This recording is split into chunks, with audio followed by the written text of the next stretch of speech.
Once again, it's a privilege to be welcomed into your homes. Today, we are reading from Luke chapter 1, verse 57 to 66. When the time arrived for Elizabeth to have a child, she gave birth to a son. Her neighbors and relatives heard that the Lord had shown great mercy towards her, and they rejoiced with her. When they came on the 8th day to circumcise the child, they were going to call him Zechariah after his father. But his mother said in reply, "No, he will be called John." But they answered her, "There is no one among your relatives who has this name."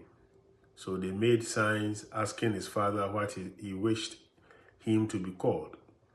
He asked for a tablet and wrote, "John is his name," and all were amazed.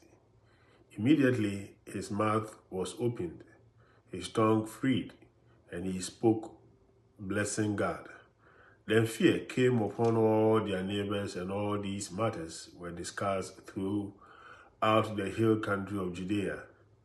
All who heard these things took them to heart, saying, "What then would this child be? For surely the hand of the Lord was with him."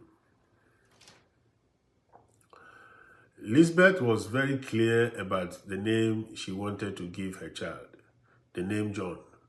This took the rest of the family by surprise because there had been no tradition of that name in the family. The choice of the name John was confirmed by the child's father, Zechariah. This was the name that the angel Gabriel had told Zechariah to give his son. Hebrew names often have a meaning, and the name John means in Hebrew, God is gracious. The son of Zechariah and Elizabeth will prepare the way for the Lord, who would inaugurate a time of grace, a time of God's favor. It is that time of grace and favor that we celebrate at Christmas time. The angels would announce to the shepherds, "Peace to those on whom God's favor rests." With the birth of Jesus, God's gracious favor rested on all of us. We are all highly favored by God because of the birth of the one whose way John the Baptist prepared. At Christmas, we acknowledge the wonderful way we have been graciously favored by God's giving his son to us.